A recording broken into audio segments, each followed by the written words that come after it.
তুমি ল বানাতে হবে না, সমাজ সুধার। সেই কারণে উনি যখন ম্যাড্রাসে সমাজ সুধার থিওসফি সোসাইটি উনাকে বললো কি আপনি সমাজ সুধার করুন, তখন উনি বললেন কি না, আমি মূলভূত সমাজ সুধারক আছি, কি আমি মূলে গিয়ে আমি সমাজ সুধার করছি, রুট অ্যান্ড ব্রাঞ্চ রিফরমেশন। আমি চাইছি কি যে মানুষের মনোবৃত্তিটা পাল্টে দেব, মনোবৃত্তি পাল্টে দিলে তারপরে আমাদের সমাজটা সুধরে যাবে।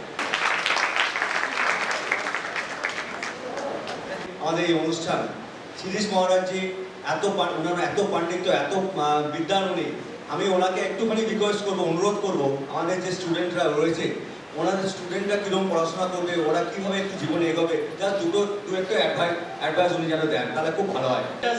একই সওয়াল, একটাই প্রশ্ন আমাকে বেশিরভাগই করে, তো সেই প্রশ্নেরই আমি উত্তর দিই।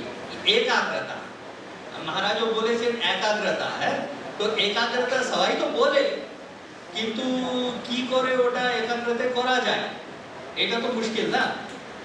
কি একাগ্রতা হলে তো হলো, আর বলে একাগ্রতা কিভাবে এটা প্র্যাকটিস করতে হবে। তো ওর জন্যই আমি বলি কি আমি তো আমি যা কিছু বলি, কিন্তু যা কিছু হোক না হোক কেন, কিন্তু আমার যে একাডেমিক্সটা খুব ভালো ছিল, তো সেই কারণে আমি নিজের অনুভবে বলতে পারি কি একাগ্রতা কি করে করা যাবে। একাগ্রতাটা মানেটা কি হয়? একাগ্রতা মানে হয় কি যখন তোমরা কিছু পড়াশোনাটা করছো, সেই সময় তোমার মনটা যে আছে তোমার অন্য দিকে না যায়, সেটাই তো একাগ্রতা হলো। কি তুমি যে পড়াশোনা করতে চাইছো তখন সে পড়াশোনা করবে, তো যখন তোমার টিভি চলছে, রেডিও চলছে, তো সেই সময় ওখানে না যায়। তুমি মনে করেছো কি না 1 ঘন্টা আমরা পড়াশোনা করবো, তো করতেই হবে, সেখানে টিভিটা যে আছে চলুক, আমি টিভি না দেখবো না। তো একাগ্রতাতে আছে দুটো জিনিস আছে, মনসংযম থাকতে হবে। মনসংযম না থাকলে একাগ্রতা হবে না। ভগবদ গীতাতে আছে, যখন শ্রীকৃষ্ণকে অর্জুন বলেছে কি এটা তো যে আপনি যে বলেছেন, যে জিনিস সব বলেছেন সেটা খুব মুশকিল, তো উনি বলেছেন कि अभ्यासेन तु कौन्तेय, श्री कृष्ण बोलेছে अभ्यासेन तु कौन्तेय वैराग्येण च गृह्यते। अभ्यास और वैराग्य দুটো জিনিস আছে। अभ्यास মানে বারংবার করতে হবে, और वैराग्य মানে মনসংযম, সংযম থাকতে হবে। তো একাগ্রতা করার জন্য একটু কি আপনার স্টেপস থাকে, কয়েকটা স্টেপস আছে, আপনার লিমিট আছে, যে আপনার উদ্দেশ্য আছে কি যখন আমি পড়াশোনা করব, যে সাবজেক্ট আমি পড়াশোনা করব, গণিত, ফিজিক্স, ম্যাথমেটিক্স, হোয়াটএভার, তখন আমার মনটা বিচলিত হবে না। কিন্তু স্টার্টিং এ আপনার কি করতে হবে, এটা স্টেপ ওয়াইজ যেতে হবে।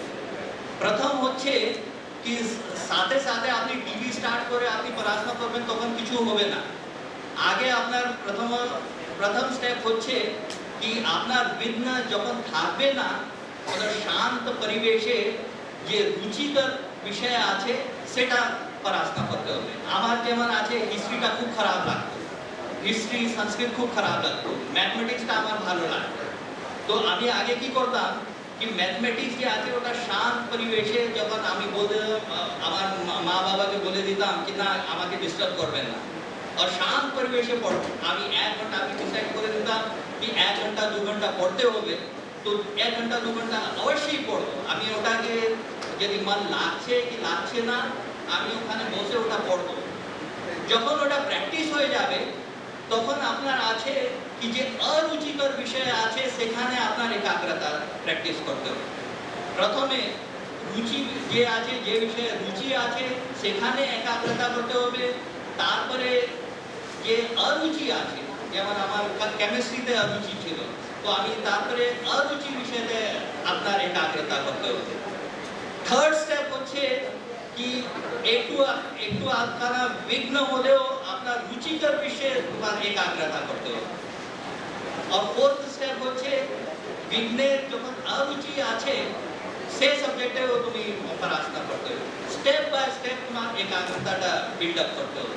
তো আমি বলবো যে আমি নিজে অনুভব থেকে বলতে পারবো কি আমার একাগ্রতা এত ডেভেলপ হয়ে গিয়েছিল কি যখন আমি পড়াশোনা করতাম তো আশেপাশে কেউ চলে যেত, কেউ কথা বলতো অথবা টিভিটা চলতো, আমার ওটা শোনাই দিত না। তো যেরকম তোমার মেডিটেশনে বলে কি যখন তোমার মেডিটেশন ঠিক করবে তো সেই সময় যে তোমার আশেপাশে যে জিনিস হবে সেটা শোনাই দেবে না। আমি বলতে পারবো নিজের অনুভবে কি একাগ্রতা আছে এইরকম ডেভেলপ হতে পারে কি আপনার যে আছে সে আশেপাশে কি হচ্ছে সে শোনাই দেবে না, সে আপনার সবার এত তোমার কনসেন্ট্রেশন হয়ে যাবে পড়াশোনা যে জিনিসটা আমার পড়ছো কি তোমার কিছুটা শোনাই দেবে না, সব পুরো মনটা পুরো 100% একাগ্র থাকবে। ঠিক আছে? তো মহারাজ বললেন, প্রথমেই বলি বেহালা বিবেক ভারতী মহারাজের মতন মানুষকে যে কি করে পেলেন আমারই বিস্ময় লাগে। মহারাজ বর্তমানে pro vice chancellor Ramakrishna mission Vivekananda বিশ্ববিদ্যালয়, চট করে বেরোন না। শুধু একটু বলি, মহারাজ যে একাগ্রতার কথা নিয়ে বললেন, স্বামী সর্বপ্রিয়ানন্দজি মহারাজ বর্তমানে বিদেশে আছেন। উনি একটি কথা বলেছিলেন গল্পই আমাদের কাছে, যে মহারাজ ঘরে বই পড়ছেন, ওনারা ঢুকেছেন, ঢুকে মহারাজকে জিজ্ঞেস করেছেন, মহারাজের কোনো হুঁশ নেই। মহারাজের পাটা ধরে ওনারা স্পর্শ করেছেন, কোনো হুঁশ নেই। তারপর যে বইটা আছে যখন হাত থেকে সরিয়ে দিয়েছিলেন তখন উনি চমকে জিজ্ঞেস করেছিলেন যে ও আপনারা এসেছেন। তো মহারাজের একাগ্রতা লেভেল এই রকম ছিল বলেই উনি কানপুর আইআইটি থেকে কম্পিউটার সায়েন্স ইঞ্জিনিয়ারিং এর সিজিপিএ তে 10-এ 10 পেয়েছিলেন। বর্তমানে উনি রামকৃষ্ণ মিশন বিবেকানন্দ বিশ্ববিদ্যালয়ের ভাইস চ্যান্সেলর। উনি চট করে আসেন না, আমাদের খুব সৌভাগ্য যে উনি আমাদের মধ্যে এসেছেন। এইটুকুই বললেন। আমরা শেষ আজকে কথা হয়েছে, আমরা উনি আসবেন বলেছেন। সত্যি আমি অন্তত ওনার মাপের মানুষ, ওনার মাপের মানুষ মানে উনি মঙ্গল গ্রহের মানুষ নন, আমাদেরই মতো। উনি কিন্তু নিজের জীবনটা ডিভাই ডেডিকেট করা লাইফ ওনার। আর একটু অন্যদিকের কথা বলবো না, আমরা অনেক কিছু অজুহাত দিই, যে অজুহাতটা ওনার মধ্যে আপনি খুঁজে পাবেন না, যেটা আমাদের প্রধান অজুহাত। সেই জন্যই আমাদের কাছে ওনাকে যে আমরা আজকে পেয়েছি, এটা আমাদের কাছে খুব বড় পাওয়া। আপনারাও পেলেন, শেয়ার করলেন, আমরা আশা করব। আমি একটু পরে কি করবো বলুন, যুব সম্মেলন ব্যাপারটা হচ্ছে তো মাপের ব্যাপার, তো সেই জন্য আমরা বেশি এগোতে পারি না। তবে মহারাজের কাছে আমাদের প্রার্থনা রইল, ওনার সময় সুবিধে বোঝে ওনাকে নিয়ে আমরা একটা ছোট্টভাবে ঘরোয়া আসর করবো, যেটাতে চেষ্টা করবো আপনাদের সকলকে রাখার। আমাদের উনি যাতে ওনার মতো করে আমাদের সকলের সাথে মিশতে পারেন, এবং ওনাকে বলবো প্রতিদিন যেন প্রার্থনা করেন যে আমরা যে ব্রত নিয়ে এগোচ্ছি সেই ব্রততে আমরা যেন পৌঁছতে পারি। এখন স্বরচিত কবিতা আমাদের সঙ্গের যুব প্রতিনিধি অভিষেক মহারানা, তো নাকি রে অভিষেক? হ্যাঁ মহারানা, ও রানা বললে আর হবে না, ওকে মহারানা বলতে হবে। চলো।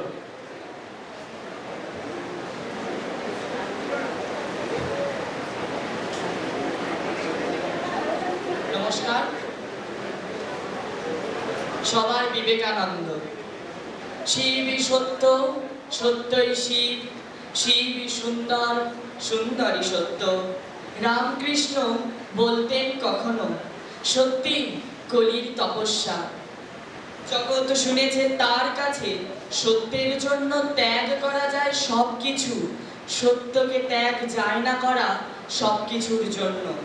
তুমি আমার বিবেক, তুমি আমার বুদ্ধি, তুমি আমার মনের আনন্দ। ও দেশপ্রেমী, ও আমার বিলে, ও আমাদের চাপা গাছের নরেন্দ্র। বিবেকানন্দ, বিবেকানন্দ, বিবেক ও আনন্দ। তুমি আমার বিবেকানন্দ, তুমি সবার বিবেকানন্দ। বলেছ তুমি, শুনেছে জগৎ, প্রশ্ন করেছিল বন্ধু বিবেকানন্দ, আমি কেমন করে আমি আপনার প্রিয় হতে পারি? উত্তর দিয়েছিল বিবেকানন্দ, ভালোবেসে ভারতবর্ষকে। বলেছিল আমার প্রিয়, সবার প্রিয়, তোমার প্রিয় রবি ঠাকুর।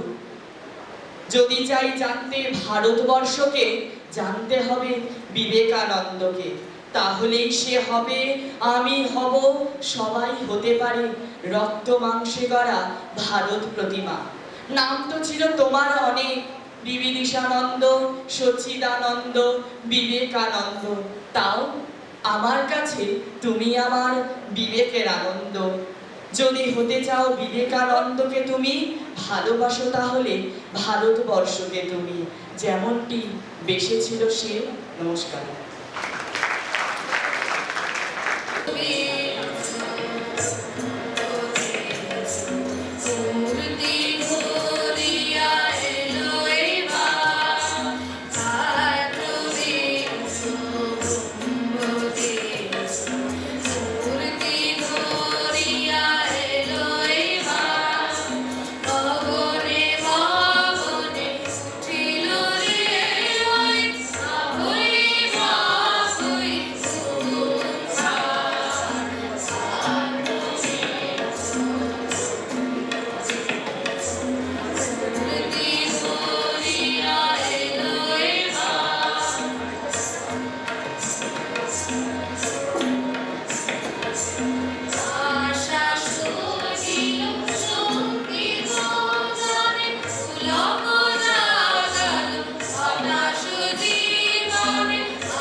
এই যে আমরা নিবেদিতার ছবিটা লাগিয়েছি, এর একটা কারণ আছে। এর কারণটা হচ্ছে, আপনারা সকলেই বোধহয় জানেন 2017 28শে অক্টোবর নিবেদিতার জন্মের 150 বছর শুরু হচ্ছে। এখন মজা হচ্ছে, আমরা নিবেদিতাকে জানতাম না, এইবার নিবেদিতাকে আমরা জানবো, সময় এসেছে। এই আজকেই আমাদের ছেলে মেয়েরা সব যাবে, বক্তৃতা কম্পিটিশন আছে ঝামাপুকুরে। গোটা পশ্চিমবাংলা থেকে, মানে কলকাতার সমস্ত ছেলে মেয়েরা এরা তার মধ্যে যাচ্ছে। এই এখানকার অনুষ্ঠান শেষ করেই এরা যাবে ওখানে কম্পিটিশনে। তারা নাম দিয়েছে, আমরা বিয়োগভর্তি নাম দিয়েছে, তারা বলবে গিয়ে। এই নিবেদিতা 150 বছর শুরু হলো। এই যে নিবেদিতা 150 বছর শুরু হলো, তার প্রথম আমরা শুরু করে দিলাম 28শে অক্টোবর। এই সেপ্টেম্বর মাস 28শে সেপ্টেম্বর বিবেকানন্দ ভাব সমন্বয় কেন্দ্র এবং নির্ভীক প্রতীকের পরিচালনায় হবে যোগেশ মাইম একাডেমিতে, কালীঘাটে। আপনাদের প্রত্যেকের কাছে, আপনারা যারা নির্ভীক প্রতীক পড়েন তারা পাবেন। তাতে আপনারা সকলে সেদিনকে সন্ধ্যে 5টায় নির্ভীক প্রাণা মাতাজি থাকবেন, বন্দিতা ভট্টাচার্য থাকবেন। গোটা অনুষ্ঠানটা মায়েরা অর্গানাইজ করবেন, আপনারা যাবেন। আপনাদের সকলের কাছে বলা রইল, সম্মান দিতে পারছি না, সেই কারণে আমরা কাউকে সম্মান দিতে পারছি না। মাস্টারমশাই আছে, বলবেন, আমার দৃষ্টতা এগুলো। আমি তোকে বলেছি মাদারিকা খেল দেখেছিস রাস্তায় কখনো? কে কে দেখেছিস মাদারিকা খেল? কাকে বলে জানিস? কেউ জানে? জানিস না? মরাল খুলি নিয়ে খেলা হয়, দেখেছিস? ওষুধ বিক্রি করে, ওই যে রিঙে হাঁটে, দড়ি দিয়ে হাঁটে রাস্তায়, তিন পিটিয়ে, ওটাকে বলা হয় মাদারিকা খেল। ওই মাদারি নানান রকম খেলা দেখায়, ঠিক আছে? মাদারি যে ভরে থাকে সে খেলা দেখায়। আর মাদারি কি করে, সে তার কৌটোতে কোনো শিকড় থাকে, ওষুধ থাকে, সেগুলো বিক্রি করবে, ঠিক আছে? এই বিক্রি করবার জন্য লোক জড়ো করতে হয়। এই লোক জড়ো করবার জন্য ভরে থাকে। সে ভরে যা করে, আমি তোদের সাথে তাই করছি। মূল মাদারিরা ওইখানে, মায়েরা যাদের বলবেন তারা ওখানে বসে আছে, ঠিক আছে? আমি তোদের মনটাকে এই দিকে রাখার জন্যে চেষ্টা করছি, যে তোদের মনটা যেন ওই খেতে গিয়ে অন্যদিকে না চলে যায়। এইখানে নিয়ে আসার জন্য আমি মাঝখান থেকে তোদেরকে ছেটকাতে দিচ্ছি না, ধরে রাখার চেষ্টা করছি। যা বলবেন, ওই যে দুজন বসে আছেন, আমাদের মাস্টারমশাই আছেন, অরিজিৎ স্যার আছে। ঘুঙুরটা কার বাজাতে হচ্ছে এখন? কে বাজাচ্ছে ঘুঙুরটা? হাতের নিচে। আমাদের সেই জন্যই আমরা আমাদের দ্বিতীয় অধিবেশন ঠিক সময় শুরু করতে পেরেছি। চলে এসেছি সকলে। বাইরে কেউ নেই তো? বেশ কয়েকটা চেয়ার ফাঁকা। কয়েকজন চলে গেলেন নাকি বলতো? মনে হচ্ছে কয়েকজন চলে গেছে। যাক, আমার ভাই বোনেরা যায়নি, আমার তাতে দুঃখ নেই, ঠিক আছে ভাই। যারা গেছেন, যাদের পেছনে টান আছে তারা গেছে। তোদের কোনো টান নেই, তোরা স্বামীজিকে জেনে নে। এই একটি মাত্র মানুষ যিনি আমাদের জন্য সব শেষ করে দিয়েছেন। 39টা বছর কোনো রকমে বাঁচতে পেরেছিলেন। সেই 39 বছরে 10টা বছর মধ্যে বাদ দেওয়া যেতে পারে। তারপর থেকেই সারাটা 29টা বছর আমাদের জন্য ভেবেছেন। সেই জন্য আমরা প্রমাণ করতে চাই যে আমরা অকৃতজ্ঞ নয়। আমরা নিবেদিতার প্রতি